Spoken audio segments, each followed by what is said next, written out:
Your brother is starting out his plumbing business in town. Now that you have started your accounting studies at university and you know your brother has never taken any accounting courses, you decided to ask your brother whether he is aware that he should maintain proper accounting records and financial statements for his business. You asked him about it at the dinner table last night. The following is a summary of what your brother had to say. Now, I have a very clever brother. Number one, he said, he does not understand why everybody makes such a fuss over financial statements as nobody uses them anyway.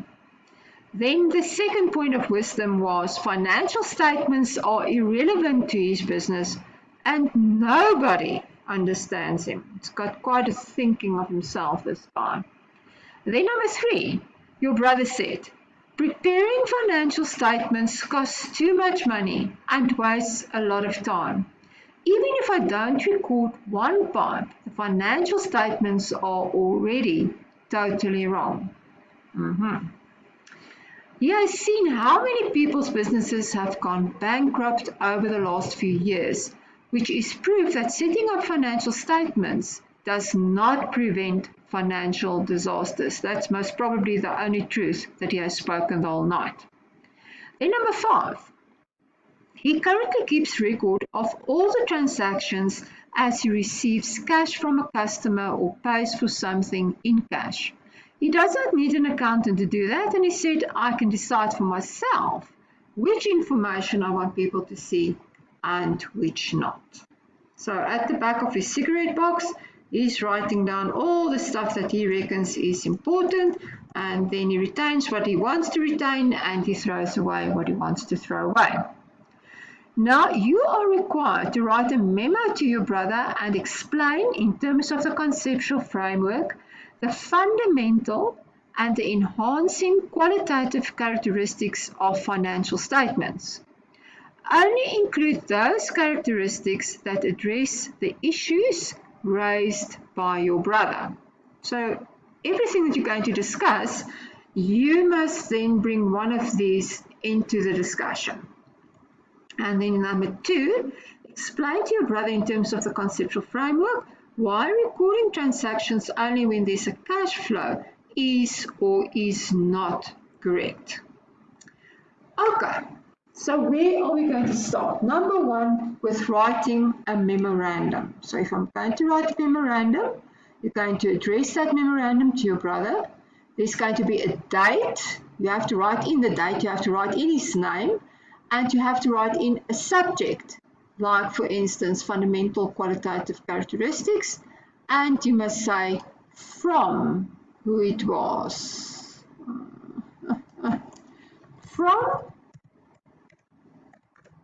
From Booty,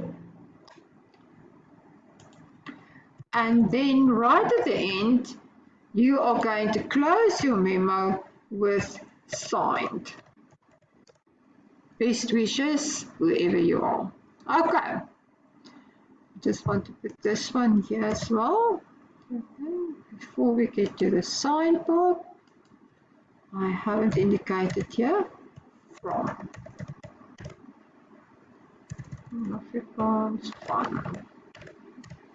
Okay, so now we're going to start with the qualitative characteristics.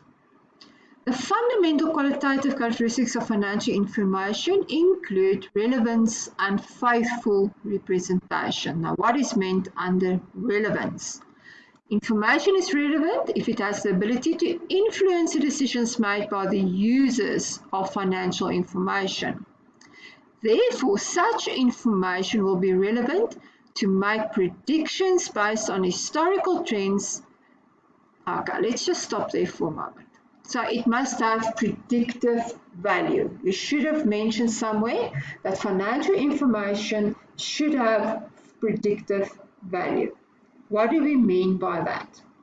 It means if I take my historical financial information and I do things like ratio analysis, trend analysis, I can use a lot of the information that I received out of that history of financial information in order to to do predictions for the future. So, for instance, I can see that for the past 5 years, my turnover has increased with 5% per annum. So, is it then a fair assumption that my turnover, if everything around it stays the same, there's no COVID, no nothing, no depression, all the same economical circumstances as in the past, I can safely, I think, predict that next year my turnover most probably is going to increase with 5% as well. So suddenly my historical information has predictive value. Now, it's not only that financial information must have predictive value, but it must also have confirmatory value. Now, what does that mean? Guys, if you've watched the stock markets over the past months or more, you've seen that commodity stocks has performed very well. Now, why did commodity stocks perform very well? Because during this COVID-19 rubbish story, there was the demand for commodities increased. So therefore the prices of commodities have increased, and therefore the financial performance of all commodity entities have, well, more or less all of them have increased quite significantly. So by watching the news and by listening to what's happening in the business world out there, you would then expect, if an entity, let's say like Sibanye, brings out their financial statements, and we know that commodity prices have increased quite significantly over the past number of months, you would expect to see that there's quite an increase in revenue figures as recorded into the financial statements, because it should be a reflection of the fact that commodities performed extremely well over the past number of months. So that is what we call confirmatory value. So we can confirm, based on everything that we know about what's happening in the marketplace, that should flow through to the financial statements. And then we can actually confirm the fact that revenues have increased quite significantly. What if revenue did not increase quite a lot, but still the same background, commodities increased, blah, blah, blah, blah, blah, so the trading conditions were very good? Then there must be other information in the financial statements that must tell you, why didn't they follow the market? Why didn't the better commodity prices had a good or positive impact on the income figure? Maybe the income figure grew quite significantly, but maybe the reason for not being profitable was not income, but was costs. So let's say then that income grew quite significantly, but cost outgrown the income figure, and therefore they made losses. But regardless, I can find all that information in the financial statements. So again, financial statements confirm then why the entity made losses instead of huge profits when the trading conditions were very good. So that is what is meant by predictive value and confirmatory value. Now, even if it does not deem to the financial information as relevant, other users of his financial statements might find it relevant. So he said, nobody understands it in any event, so why should I do that? But other users, like the bank, tomorrow he wants a loan from the bank because he wants to expand his business. The bank says, where's your financial statement so that I can make a decision? So if you can't provide them a proper set of financial statements, the bank is definitely not going to borrow him the money. So therefore, the bank, believe me, they understand financial figures, because that will then depend whether the bank can bear the credit risk in order to advance the loan to the client. Sash, our dear receiver of revenue, he understands it very well. So don't you try to bamboozle him. He knows what's happening in financial statements, and he can also detect when there's a lot of rubbish in there, and he will query you until he's blue in the face. Possible investors. Guys, your grandma has passed away and you were a favorite grandson, so she left you quite a nice sum of money. You decide, I'm going to do some investigation work because I must learn. I know quite a lot about shares and things like that. So what do? You are going to make you're going to investigate some probable entities that you want to invest your money in.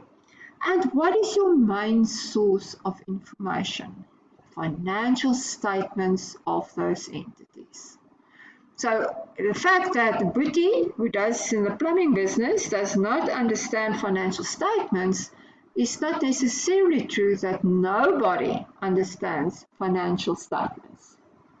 Where he was right is in his comment that financial statements will not prevent financial failures or disasters. That is true. But what does financial statements do? Well, guys, if an entity over a period of time keep on performing less and less and less profitable, well, at least some red lights can go on and alarm bells can go off that will indicate to me that unless they don't do something radical and significant in that entity, this entity is not going to be in existence for very much longer. So, it won't prevent a financial disaster, but it is an indication that a financial disaster is probably on its way or busy happening. So it is a warning signal for people that is reading the financial statements that something is not right with that entity. Okay, incredibly relevance is materiality. Now, he made the comment that even if one pipe was not recorded, the financial statements are already wrong. Now, I promise you, one pipe for a plumbing business, and let's think what kind of pipes a plumbing business are using. One of those little plastic stuff. It's not going to break the neck of the horse. So therefore, one pipe, the value of that pipe is for sure not significant enough to influence the decision making of the users of the financial statements. So therefore it is not material, and therefore if you accidentally leaves out the value of one pipe, it is not going to make or break any person. So also that comment of him does not hold water. Faithful representation. Now, under faithful representation, we assume that financial statements are neutral, complete, and free of error. Let me just get all of this one. Okay. Now, will his financial statements be a neutral depiction without bias? No, obviously not, because he says, I will decide what I'm going to put in there and what I'm not going to put in there. So obviously it is not neutral. It is not without bias. He said he will decide what he's going to include in the financial statements and what not. Now, again, what will that be? Not neutral, not complete, because if he's going to omit some of the information, his financial statement's not going to be complete, and then it will obviously not be free of error. So you have to discuss all of those. I haven't discussed complete and free of error here. I just said that you would have received marks if you did. Good. Understandability. Now that is enhancing qualitative characteristic. And he says that any reasonable person with a reasonable knowledge of accounting should be able to understand financial statements. So, because again, Betty doesn't understand the financial statements, it does not mean that nobody understands it. Because he decides to omit certain information, well, clearly he doesn't understand what it's all about. So therefore, he has to make sure that he includes all the financial information and that it's presented in such a way that it is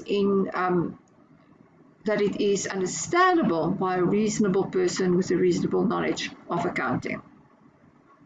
And then the last thing, conclusion. So he is not correct in assuming that nobody understands financial position or financial information. The second part of the question says it's all about when am I going to record the transactions, when cash flow takes place or not. And there we know it's about the underlying assumption, one of the underlying assumptions on which financial statements are based on. And that underlying assumption is the accrual principle. So what does the accrual principle state? The accrual principle states that income is recognized when it's earned and expenses is recognized when it is incurred. So once we have established that the accrual principle is being adhered to, then we will move further on and we say, well, the conceptual framework is also about what are the definition criteria that the element that you're going to show in the financial statements has to adhere to. Doesn't matter whether that element is an income, expense, or asset, liability, or equity. So you can only recognize that element in the financial statements if it meets the definition criteria as well as the recognition criteria which is necessary for an element to be shown in the financial statements. Right,